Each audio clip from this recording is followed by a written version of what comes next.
Today, we're going to talk about the spectacular collapse of one of history's truly great powers. This is the story of how the mighty Mughal Empire, an empire that seemed invincible, actually fell. So, to really get this, we have to set the stage. At its absolute peak, the Mughal Empire was, well, it was a giant. A beacon of unbelievable wealth, culture, and military might that dominated the Indian subcontinent for centuries. And we're not just talking about a regional power here. No way. This was a global superpower of its time.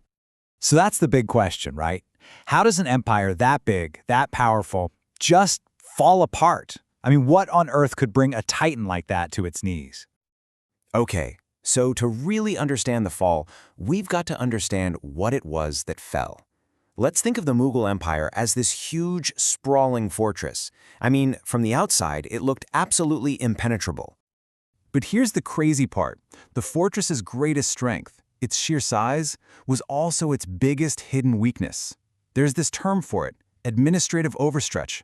Basically, the empire got so huge, so vast, that trying to run it all from one central place became this massive, almost impossible challenge. And that made it vulnerable, way before any obvious cracks started to show. And believe me, those cracks definitely started to appear. But here's the thing. Before any enemy even showed up at the gates, the whole fortress was already starting to rot from the inside out. The decay started right there, deep in its own foundations. You can really break down these internal problems into four main things. You've got weak succession, so leadership was a mess. There were serious religious tensions brewing, the economy was under huge strain, and the military was getting weaker. Let's take a look at each of these. So this whole leadership crisis really kicked off after the reign of this one super powerful emperor, Aurangzeb. After him, you get the string of rulers who, well, they just weren't up to the job. They couldn't command the same respect, they couldn't project the same power, and without that strong hand at the top, the central government just started to crumble. And then you've got the religious tensions. A big one was a policy called the jizya tax. Now, this was a tax specifically on non-Muslims, and it created so much resentment. And you got to understand, this wasn't just about money, it was a social thing. It basically alienated huge chunks of the population and turned them against Mughal rule. At the same time, the economy was just trapped in this death spiral. Think about it. They needed heavy taxes to run the empire, right? But those taxes were crushing the farmers, so less food, less money. And with less money, the military gets weaker, and a weak military, well, it can't stop rebellions, which then makes the economy even worse. It was just this vicious downward cycle that kept feeding on itself. So, while this fortress is getting weaker and weaker from the inside, what do you think is happening on the outside? Yep, enemies start gathering at the gates. They could smell the weakness. This internal decay basically painted a giant target on the empire's back.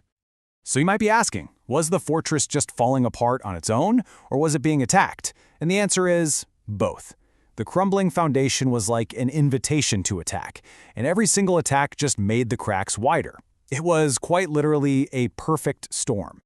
And these attacks, man, they were devastating.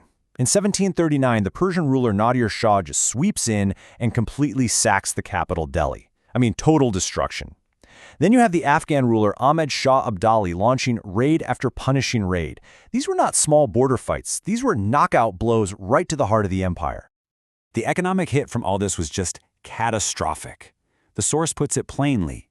These invasions resulted in the plunder of Delhi and the looting of the empire's wealth. Imagine that. All the legendary treasures of the Mughals, just gone, carted off. It left the empire bankrupt and basically powerless. So with the emperor in Delhi being a total shadow of his former self, you get this massive power vacuum. And nature abhors a vacuum, right? Ambitious regional powers, you've got the Marathas, the Jats, the Sikhs, they all saw their chance and started to carve out their own kingdoms.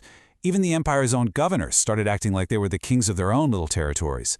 The whole fortress was being taken apart, brick by brick, from the inside and out.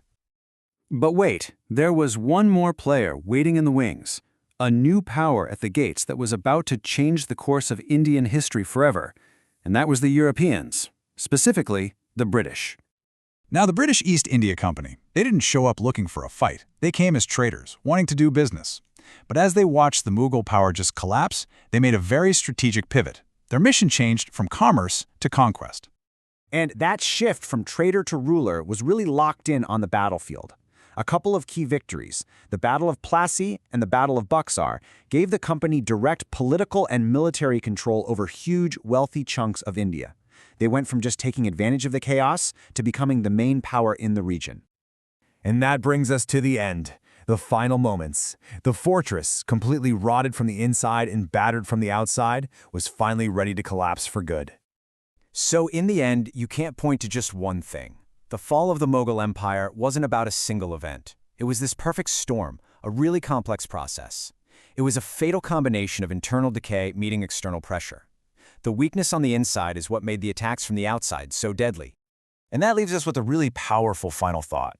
When a great power falls, who or what rises to take its place? The collapse of the Mughals created one of the biggest power vacuums in modern history, completely reshaping the subcontinent. It really set the stage for a brand new and very different kind of empire.